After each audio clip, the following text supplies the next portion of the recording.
Hi there, it's Touek with Breathwork Beats. Welcome to another video tutorial. In today's video I wanted to give you some tips about how to record your breathwork voiceover and how to record your breathing sounds and how to combine your music with your voiceover and your breathing sounds. I wanted to record two videos on this topic.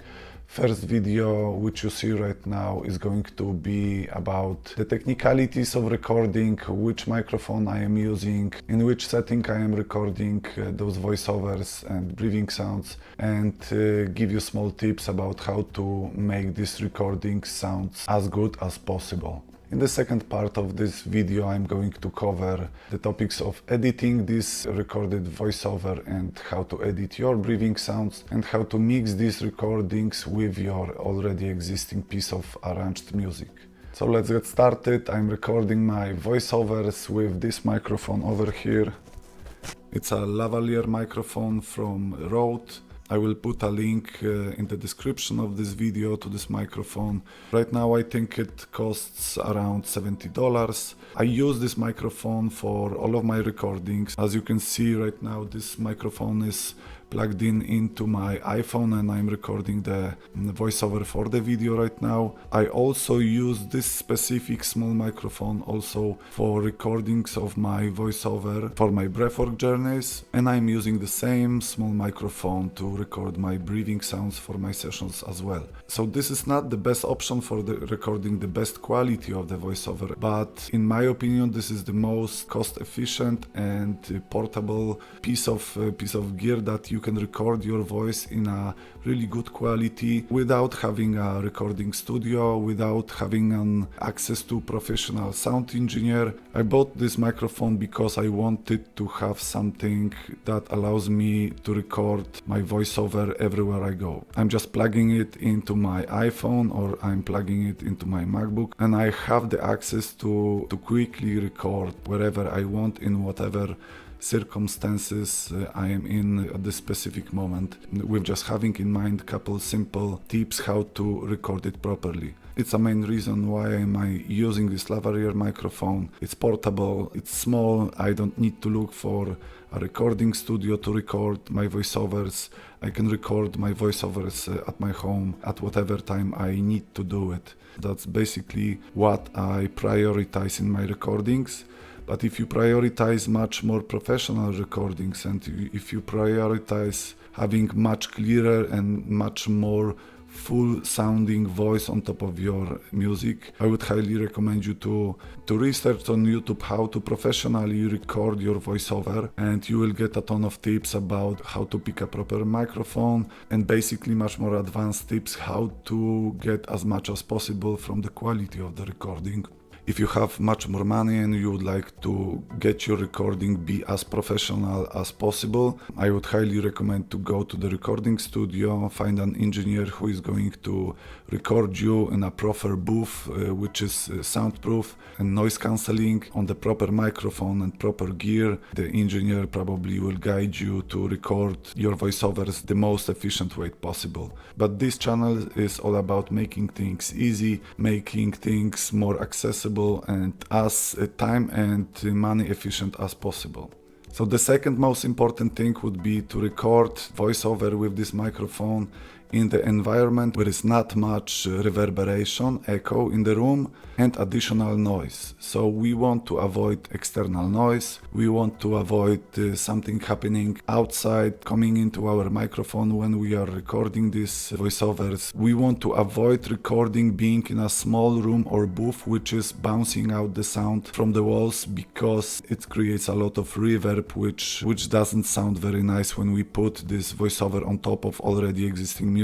So it's an additional information that we are recording on the microphone, and when we start to mix it with the music it can sound unnatural. The voice is becoming very muddy. So what I do to avoid this reverb and noise, I just basically record this voiceover inside my wardrobe, and I just put my head inside my wardrobe where I have clothes on the left and right side of me, approximately 40 to 50 centimeters from my head, and I have also these clothes in the wardrobe hanging in front of me as well, approximately 30 centimeters in front of me, and I record this voiceover over there. And this way I'm avoiding the sound to bounce from these walls, because the clothes are already helping me to cancel the noise and cancel the reverb bouncing out from the walls.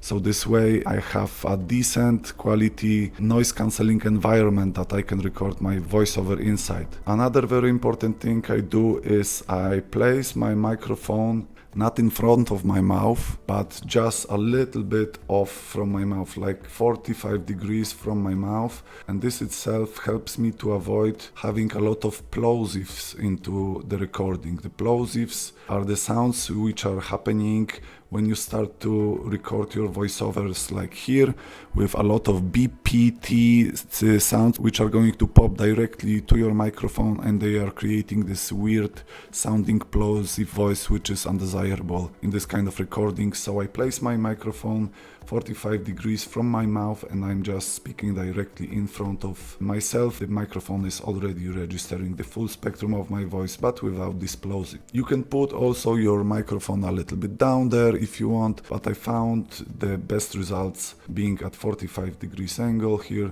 Another thing would be to record your voiceover not speaking too loud directly to the microphone, not screaming to the microphone, not shouting or raising voice to the microphone. We want this recording to be as calm as possible. If we want to encourage people to breathe deeper or breathe faster, just modulate your voice, but without raising a voice and shouting to the microphone, because it can distort the voiceover and distort your voice, and we will have some troubles later on in the post-production, in the process of editing of those sounds. Just make sure you are recording it with steady pace and tempo and a stable volume of your voice without raising it or speaking too quiet to the microphone. Another important thing I do is I prepare the music first, and then I have it on my headphones with a quiet volume. By listening to it, I am recording the voiceover and breathing sounds according to the music that I've created. Specifically breathing sounds. When I record them, there are two things which are very important. Once again, as in the example of recording the voiceover with these plosives, I try to avoid blowing the air directly to the microphone like this, because it's causing a lot of distortion and weird voices when blowing the air directly to the microphone. So I put it 40 degrees angle once again, then I blow the air in front of myself and I still can record the sound of the breath. The second thing very important when recording breathing sounds is to have your track prepared or your main idea of breathing round prepared, and then breathing in the same tempo of the music. It's going to avoid a lot of editing in later process. Make sure you are breathing in the same tempo that your piece of music is created. It sounds very simple, it sounds very common sense thing to do, but in general I often myself forget about it before I recorded the voiceover without the music, by thinking that the tempo of breathing is correct, but then I had problems with adjusting this breathing tempo to the tempo of the music. So make sure you're having your music on your headphones and you are recording breathing sound in the same tempo as the tempo of the music.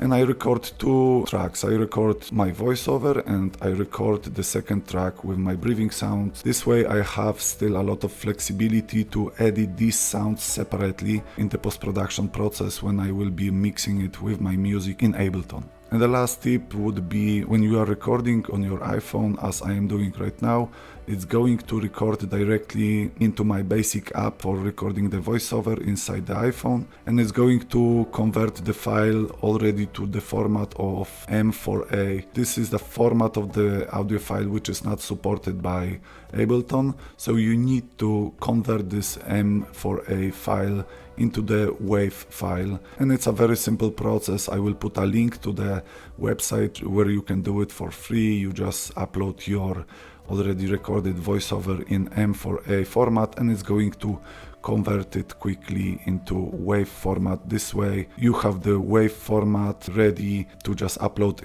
into Ableton and start mixing it with your music. So that's basically it.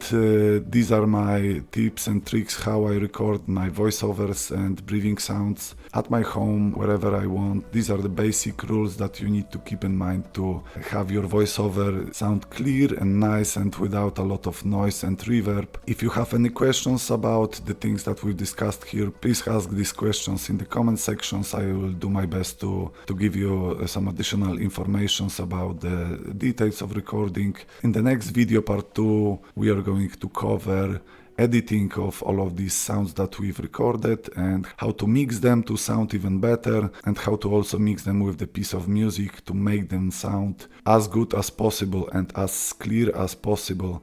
So I hope this information was helpful to you. If you have any extra comments, just write in the comment sections. Thank you for watching right now, and see you in another video.